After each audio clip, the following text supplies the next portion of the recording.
Hey everyone, it's Joy here with another Lawn Fawn video.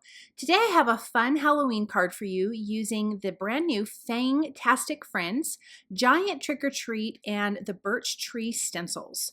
So here is that super cute Fangtastic Friends. I love these little images. They are so darling. Then you've got this nice large sentiment die that says Trick or Treat, and then you have the Birch Tree Stencils, which has a stencil and a mask, which works out really fantastic. So we're going to start with those stencils. I wanted to create my background. I have a mini slimline card base, which measures 6.5 by 3.5, and I'm using Lawn Fawn's white cardstock. I did spray the back of the stencil with pixie spray, and I am stenciling the trees first, and then we can use the mask to stencil the background. I'm using hickory smoke for the trees. I didn't want to use black because we have these cute little bats that I'm going to color black, so I needed something else that could feel Halloweeny, so I went with Hickory Smoke Distress Oxide ink. So because my card panel is larger than my stencil, I'm just going to move it over a little bit and add a couple more trees on the right side of this background. And as I lift it up, you'll see how that looks, and it turned out totally perfect. Now I'm going to bring in the masking stencil, again sprayed with some pixie spray. But I don't think I waited long enough, so it was moving just a little bit, but it still worked out fine. I just kind of held the stencil with my fingers. I want to do a fun orange background, and I'm using some more Distress Oxide inks, and I really like this color combination that I'm using for fun Halloween backgrounds. So I'm starting with dried marigold. It's a nice light orange, and I'm just going to put that in the center. Then I will use carved pumpkin on the top and bottom. And then I'm going to bring in crackling campfire. And I think that color really gets it a good spooky Halloween. So if you just use these other two colors, you could get a good fall color combination. But I think bringing in that crackling campfire really kind of just makes it more Halloween. So I'm just going to get those inks blended nicely on this part of the background. And then of course I need to move the stencil over again to just get that other little side, which is just really not a big deal at all. So I'm going to do the same thing over here, starting with the dried marigold, and then the carved pumpkin, and then finally the crackling campfire. And now you can see we've got those great birch trees and the blended background. And the birch trees look a little bit blotchy in some areas, but I did do that on purpose because I wanted it just to have some interest and not just like a solid color, because you know trees are different colors and their trunks are different. So that is kind of the look that I was going for. But now we've got this great background. We're going to spook it up a little bit more by using some black soot Distress Oxide ink. I do want to wipe up my work surface first, and I'm just going to bring that in around all of the edges. And look at how spooky that makes it. And this I don't need the stencil for because I want the black to go over the trees as well. So I'm just going to finish inking up the outside edges. And then we can focus on the Giant Trick or Treat die. I die cut that from white cardstock, and I'm going to ink blend it with the crackling campfire. And I'm just going to ink it while I haven't popped it out of my cardstock because I felt like I wouldn't bend any edges. But when I pop this out, it's so cute. I also die cut this twice from black Licorice cardstock as well.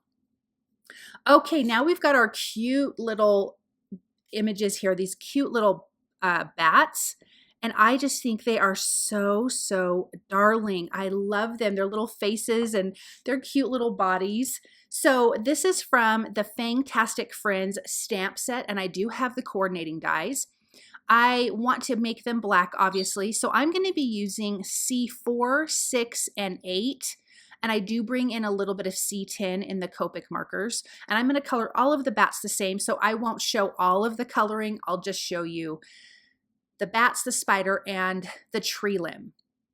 So what I like to do is start with my darkest color, which was actually the C8.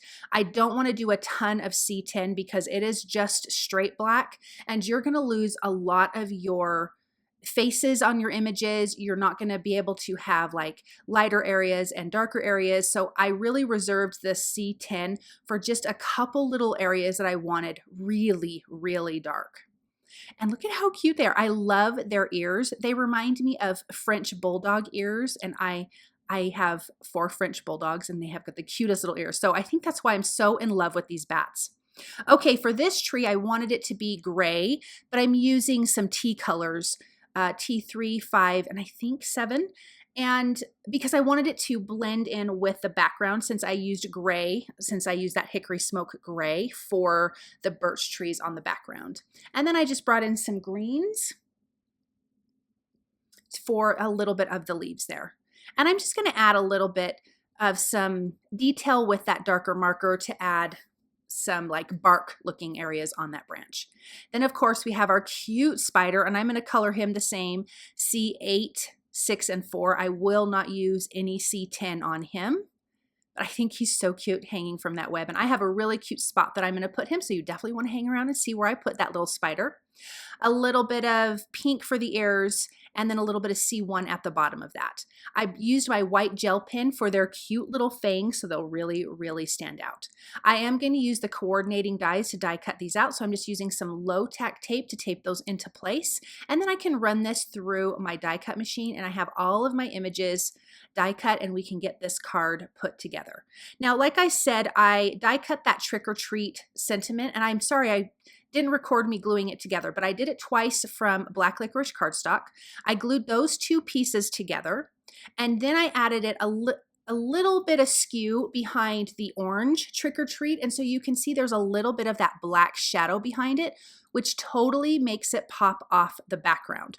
So I just slightly glued it where it was sticking out of the back. And then I adhered that with Lawnfawn's liquid glue to the background, and then we can put these cute little bats on. I want these guys popped up with foam tape because that trick or treat does have some dimension because I glued 3 of those together. And I really like to do that with big word dies. You get this nice chunk.